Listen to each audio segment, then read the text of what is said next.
Mesdames et messieurs, bonsoir. Merci d'être avec nous en direct de Al24 News et ravi de vous retrouver pour ce nouveau numéro de l'Échiquier International. L'actualité se précipite et évolue à une vitesse telle que très peu de place est possible pour prendre du recul. Et du recul, il en faut pour tenter de déchiffrer et de comprendre ce qui se joue autour de nous. Kim Jong-un en Russie, précisément à l'est du pays où il a visité une usine d'aéronautique. L'Amérique de son côté, Washington de son côté proteste, mais s'autorise des rapprochements avec la Corée du Sud concernant une éventuelle coopération sur le plan militaire, le tout sur fond de crise ukrainienne ou plutôt en raison de la guerre en Ukraine. Les contours d'un bras de fer à distance se précisent et les signes d'une nouvelle guerre froide prennent forme. Avons-nous franchi une nouvelle étape dans le conflit en Ukraine et vers où se dirige le monde? Le débat est lancé.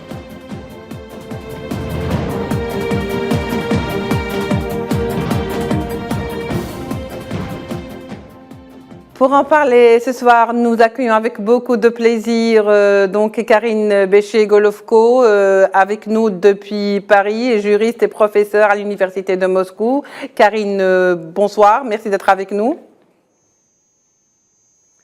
Et bien sûr, Gamal Abina, analyste des questions internationales, qui est avec nous en direct de Paris par Skype. Gamal, bonsoir. Bonsoir, merci pour l'invitation. Merci d'être avec nous. Alors, pour commencer, Karine, Pyongyang et Moscou scellent leur partenariat, faisant très peu cas des critiques. Sommes-nous en train d'assister à une nouvelle étape dans le bras de fer entre Washington et Moscou? Bonsoir. Il est vrai que le temps joue contre Washington. Parce que si les États-Unis avaient besoin de convaincre les pays qui pouvaient être a priori du côté de la Russie, mais qui hésitait encore à se positionner clairement, il aurait fallu pour cela des avancées claires, rapides et fulgurantes. Or, il n'y en a pas, en tout cas sur le plan militaire. Donc, petit à petit, le temps commence à jouer pour la Russie parce que l'image de cet axe atlantiste infaillible est en train de tomber. Et l'on voit effectivement des accords se mettre en place. En l'occurrence, on a eu sur le plan plus économique les différents forums, notamment le forum oriental. Il y a eu les BRICS et l'on voit donc qu'il existe parallèlement à ces accords économiques petit à petit une alliance militaire aussi qui commence à se mettre en place. Et en ce sens, la visite du président nord-coréen en Russie était extrêmement symbolique, surtout que n'oublions pas que ça fait des mois qu'on entend dans les médias occidentaux qu'il serait malade, certains disaient même qu'il allait presque mourir, que ça faisait longtemps qu'on ne le voyait pas et il est en pleine forme. Donc on voit effectivement qu'il y a d'un côté une propagande occidentale qui a quand même du mal maintenant à coller à une réalité qui la dépasse. Et très concrètement, des alliances sont en train de se mettre en place. Donc, si la Russie n'était pas isolée déjà jusqu'à présent sur le plan économique, si la Russie avait des soutiens au niveau politique, comme on l'a vu avec des déclarations notamment et des votes au sein des Nations Unies notamment, l'on voit maintenant que sur le plan militaire aussi, les choses sont en train de bouger et l'on peut arriver effectivement dans une nouvelle configuration du conflit. Oui, très bien. Alors, Gamal, de plus en plus, l'exhibition de l'armement est mise en valeur. Est-ce c'est le nouveau langage? Est-ce le nouveau langage entre les deux blocs parolés, interposés entre Washington et Moscou, qui jouent aujourd'hui sur le terrain des deux Corées? Je ne sais pas si c'est un nouveau langage. Par contre, si on voulait un retour des guerres froides, comme l'avait évoqué, c'est clairement un retour de la guerre froide. L'objectif affiché des États-Unis, c'était d'avoir un ennemi solide en face d'eux. Ils ont essayé le péril vert avec les musulmans, ça n'a pas marché. Ils ont essayé les républiques arabes laïques, ça n'a pas marché, avec la Libye et la Syrie, parce que c'était pas assez solide. Et puis ils reviennent sur leurs fondamentaux, à savoir le bloc de l'Est, la Chine, la Russie et les pays limitrophes. Et aujourd'hui, le rapprochement entre la Corée du Nord, qui n'était pas acquis d'ailleurs au départ, et la Russie est un rapprochement qui est quasiment presque voulu par les États-Unis, qui considèrent que la Corée du Nord est un pays qui pose problème dans le monde, alors que je le rappelle tout de même, c'est important, entre les guerres de 50 et 53, qui était une guerre abominable, où on a eu des millions de morts en Corée tout de même, dont 1 million de Chinois qui ont été tués par les armes bactériologiques, eh bien, la Corée du Nord est un pays qui n'a jamais agressé personne. C'est un pays qui est sous embargo depuis plus de 70 ans maintenant. C'est un pays qui subit systématiquement des agressions américaines parce que le sud de la Corée est occupé par les États-Unis avec la ligne de démarcation. C'est un pays pour lequel, à part l'ère Trump qui essaie de se rapprocher, les États-Unis ont toujours été d'accord, quel que soit le candidat, pour l'isoler du monde. C'est un pays qui a connu des moments très difficiles sur le plan économique puisque l'armement était une priorité, donc ils ont mis un petit peu le reste de l'économie de côté. Et c'est un pays qui s'est rapproché des Russes de façon inattendue. C'était plutôt des proches de la Chine. C'est un peu le petit protégé de la Chine aujourd'hui qui se rapproche de la Russie. Donc vraiment, on a reconstitué un bloc de l'Est encore plus fort que ça l'était du temps de la guerre froide, puisque les Chinois et les Russes sont d'accord aujourd'hui. Et puis surtout, les Coréens sont d'accord avec les Chinois et les Russes, qui n'étaient pas acquis là-dessus. Donc c'est vrai que cette course à l'armement dont on parle est une course qui n'a jamais fini en vérité. Il y a eu plusieurs accords contre le nucléaire, par exemple sur le 1, 2, tout un tas d'accords anti-missiles, mais ça n'a jamais été vraiment respecté par les deux parties. Le recours à l'arme nucléaire, évidemment, est exclu, mais le fait de bomber le torse et de montrer qu'on est capable de produire des armes conventionnelles en quantité considérable de haute technologie pose problème aux États-Unis. Et aujourd'hui, effectivement, ce retour de guerre froide, je le répète, voulu par les États-Unis, ils ont tout fait pour que ça arrive, eh bien, la conséquence, c'est un rapprochement inattendu entre la Corée du Nord et la Russie. Karine Béché-Golovko, alors les deux Corées, de manière assez surprenante, reviennent au devant de la scène, rappelant, comme je le disais tout à l'heure, sournoisement les faits de la guerre froide. Est-ce qu'aujourd'hui, Washington et Moscou se font, si vous voulez, la guerre justement par les deux Corées? Parce qu'on a l'impression aujourd'hui que ce rapprochement avec la Corée du Nord, entre Moscou et la Corée du Nord, n'est pas du tout du goût de Washington. Et Washington, de son côté, quand même, essaye d'avoir des rapports assez étroits, même sur le plan de la coopération militaire, avec la Corée du Sud. En effet, ça fait quand même un certain temps, on va dire, que les États-Unis titillent la Russie sur des terrains tiers, parce qu'une confrontation directe serait un acte extrêmement dangereux pour la sécurité mondiale. Donc, n'oublions pas aussi que le conflit en Ukraine en lui-même est déjà un conflit secondaire par rapport à ce conflit primaire entre les États-Unis et la Russie, qui est un conflit civilisationnel entre un monde globaliste et un monde d'États souverains qui se respectent. Donc, l'on voit effectivement la résurgence de la question coréenne et l'on voit aussi, je dirais presque, la résurgence et la répartition des forces qui finalement nous oblige à nous demander est-ce que cette guerre froide a réellement fini à un moment donné, ou est-ce qu'elle n'a pas été simplement suspendue parce que pendant un certain nombre d'années, oui, la Russie s'est trouvée elle aussi idéologiquement occupée par la globalisation et qu'aujourd'hui, dans la mesure où elle en ressort, dans ce cas-là, tous les clivages qui ont été gelés en quelque sorte lors de cette euphorie globaliste des années 90 et suivantes reviennent à leur état naturel et ce sont des conflits secondaires qui sont toujours prêts parce qu'ils n'ont pas été réglés. Donc, tant que ce conflit primaire entre ces deux visions du monde ne sera pas réglé, c'est-à-dire tant que réellement l'un des deux blocs ne va pas tomber, il va effectivement soit se créer de nouveaux conflits secondaires, soit on va voir revenir sur le devant de la scène ce qui a déjà existé, puisqu'en fait, c'est une sorte de prolongation. Justement, à ce propos, au début du conflit en Ukraine, il y avait quand même un rapport assez direct entre donc les États-Unis et Moscou, où même dans les réponses et des réactions, c'était plus direct. Aujourd'hui, on assiste quand même, si vous voulez, à des éléments qui sont en train de rentrer en jeu, qui sont en train de élargir le ring, si je puis m'exprimer ainsi. D'ailleurs, la visite du leader ou du chef donc de Pyongyang, Kim Jong-un, n'a pas été très appréciée du côté américain Gamal Abina, mais de son côté, les États-Unis quand même ont visité cette usine sud-coréenne. D'ailleurs, on dit, et je reprends le propos, qu'à terme, elle pourrait jouer un rôle très déterminant en Ukraine. De quelle manière, Gamal Abina? Alors, il y a deux choses. La première, le régime dynastique de Corée du Nord, c'est trois dirigeants connus, et d'ailleurs reconnus, Kim Il-sung, Kim Jong-il et Kim Jong-un. Donc c'est père, fils et petit-fils. C'est un régime qui est assiégé, qui a toujours été considéré comme le dernier régime stalinien et qui, idéologiquement parlant, même s'il agresse personne, est considéré comme un régime à abattre. On a vu qu'avec la chute du mur de Berlin, les États-Unis ont poussé leur avantage, ont tombé toutes les républiques qui étaient soit socialistes ou communistes, jusqu'à la Yougoslavie qui a été démembrée. Et donc l'objectif américain, c'est de créer une ligne de tension et une ligne de fracture permanente pour en finir avec cet ennemi qui, je le rappelle tout de même, en 1953, les a mis en échec. Une guerre qui était voulue par les États-Unis avec le mandat de l'ONU, évidemment. On a toujours la majorité à l'ONU à l'époque. Mais il n'en demeure pas moins qu'aujourd'hui, les États-Unis se trouvent en difficulté parce qu'ils pensaient pas du tout que la Corée supporterait ces embargos qui l'ont mis très en difficulté. Cette capacité nucléaire revendiquée par les Coréens du Nord, ils ne l'ont pas pris de sérieux au départ, ils ont fini par voir que c'était réel. Et surtout les capacités balistiques, à savoir les porteuses de missiles nucléaires, ils vont de 600 à 2000 km. Donc les Coréens du Nord ont la capacité de toucher la plupart des alliés américains dans la région. Je parle donc de l'Asie. Et il est vrai que les États-Unis mettent le paquet entre guillemets sur la Corée du Sud, qui a de la haute technologie, qui produit beaucoup d'armements qu'ils envoient à destination de l'Ukraine, donc ils sont en partie dans l'alimentation de la guerre co-belligérants, mais surtout ça arrange les États-Unis de recréer une ligne de fracture pour évidemment continuer à se positionner, à légitimer leur présence militaire, parce que je rappelle qu'ils occupent toujours la Corée du Sud, au nord du 38e parallèle, ils occupent toujours le Japon, il y a presque 30 000 soldats américains qui occupent toujours Okinawa, ils occupent toujours la plupart des îles et des petites îles de la région jusqu'à la Malaisie, Indonésie et autres.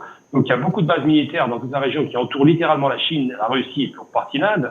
Et ce qui est certain, c'est que le fait de voir un rapprochement des Russes et des Coréens avec une alliance chinoise et d'autres pays périphériques qui sont plutôt favorables à cette idée d'un monde multipolaire pose problème aux Américains qui, je le rappelle aussi, c'est important de le rappeler, pendant 30 ans, sont intervenus partout dans la région, en Afrique, au Moyen-Orient et en Asie, pour faire des centaines de millions de morts, des dizaines de millions de morts, excusez-moi.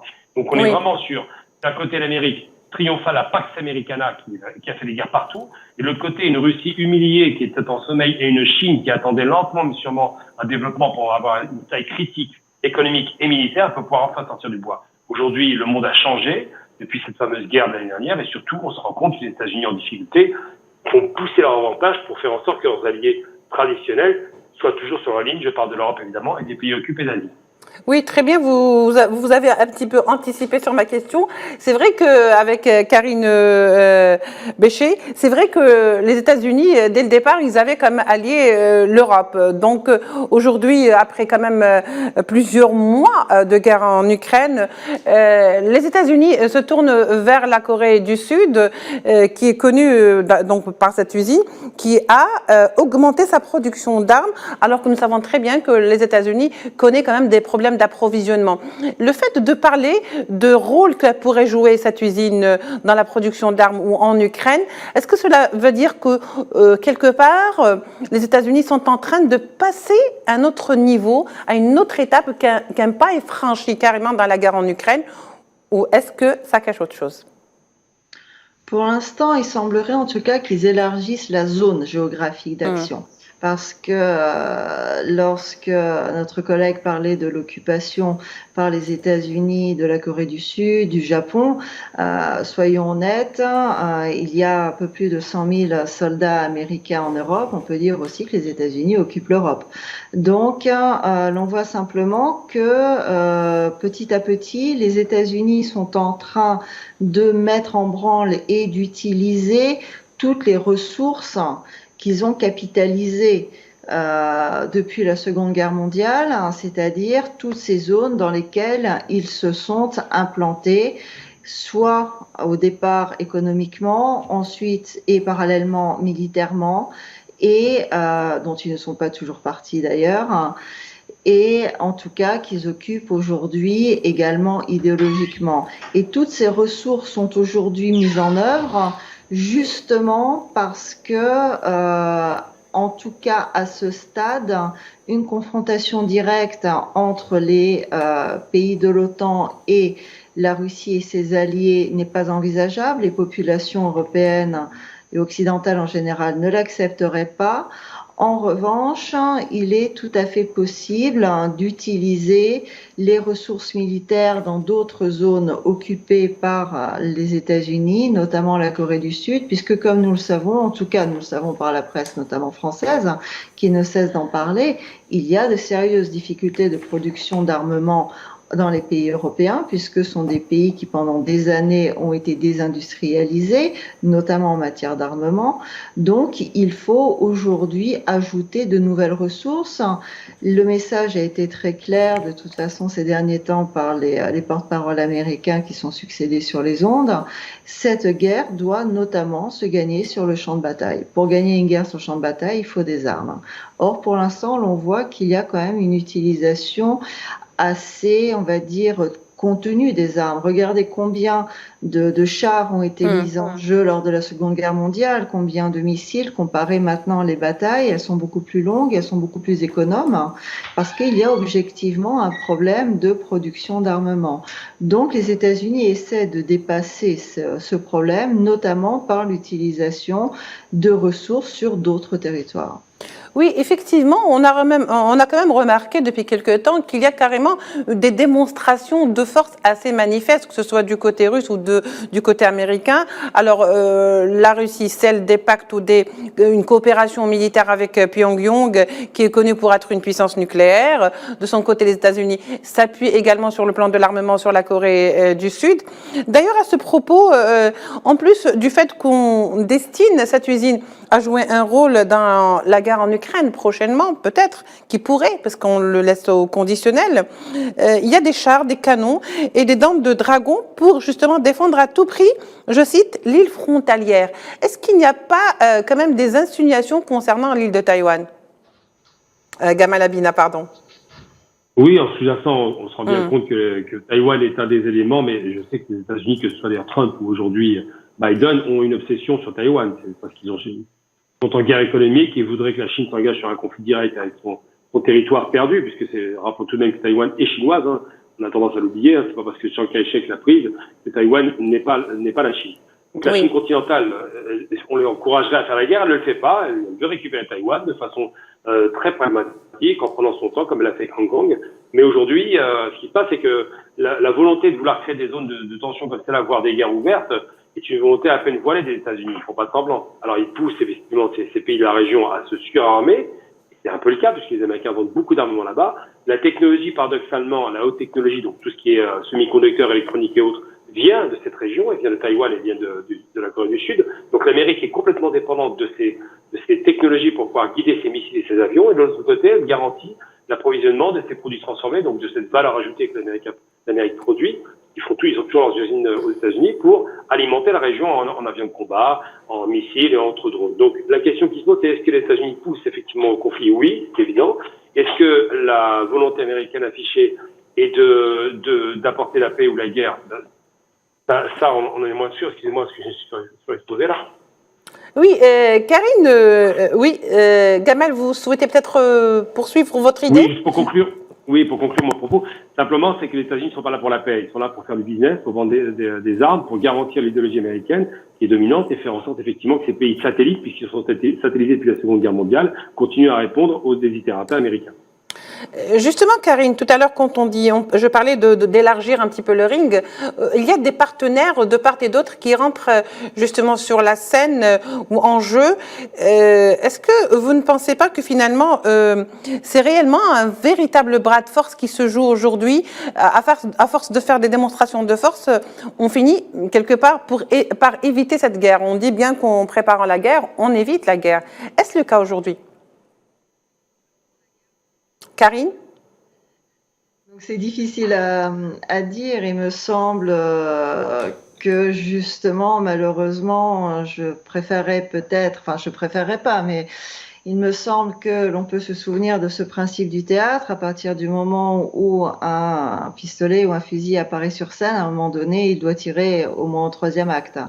Donc, j'ai peur que justement ces démonstrations de force sont aussi une préparation à la guerre, non seulement dans le sens direct, mais je dirais presque plus une préparation psychologique et politique, parce que les populations aujourd'hui ne sont plus les populations du début du XXe siècle ou des siècles antérieurs. En tout cas en Occident, ce sont des populations complètement ramollies, ce sont des populations complètement émasculées, et il est extrêmement difficile de rentrer dans un conflit direct sans réellement préparer et reprendre en main. Et cela concerne non seulement les populations, mais cela concerne également les élites dirigeantes locales, c'est-à-dire nationales, qui ont besoin presque de se rassurer et de se préparer elles-mêmes. Donc, il y a cet aspect psychologique, à mon avis, qui ne doit pas être nié. Il y a aussi une escalade réelle, parce que l'on voit des armes de plus en plus puissantes qui sont mises en jeu sur le terrain. L'on voit des missiles qui tirent, qui peuvent tirer de plus en plus loin. L'on voit l'utilisation de plus en plus de drones sur le champ de bataille. C'est une guerre qui est étrange parce qu'elle se joue presque à ciel ouvert. Avec les technologies, il est extrêmement difficile de lancer des grosses manœuvres sans être découvert par l'ennemi, où il faudrait mettre en œuvre tellement de manœuvres pour noyer l'ennemi, mais pour l'instant aucune des parties ne s'y résout. Donc il y a une escalade du conflit qui malheureusement, à mon avis, prédit réellement ce conflit et cette confrontation. L'on peut dire qu'à mon avis, le seul moment où il pourrait y avoir une certaine pause, je dirais pas une fin du conflit, mais réellement une pause, c'est si jamais la Russie commence à avancer, c'est-à-dire si la Russie sort de cette position défensive totale et réellement passe en posture offensive. Dans ce cas-là, elle mettra en danger l'armée atlantico-ukrainienne. Et là, n'ayez aucun doute, immédiatement, tout le monde va commencer réellement à parler négociations. Mais n'oublions pas que ces négociations ne seront que ce que furent les accords de Minsk à l'époque, c'est-à-dire une pause qui doit permettre à l'Ukraine de refaire ses forces, notamment en hommes, puisque si l'on parle d'une conscription à partir de l'âge de 16 ans, c'est qu'il y a sérieusement de problèmes au niveau des ressources humaines sur place et qui doit permettre également aux sponsors, c'est-à-dire aux pays de l'OTAN, à la fois de reconstituer les stocks d'armes et de remettre en place des ressources, notamment économiques, pour soutenir. Donc c'est un combat qui de toute manière doit se gagner sur le champ de bataille, même s'il ne peut pas se gagner que sur le champ de bataille. Oui, effectivement, c'est un scénario qui est très, très envisageable.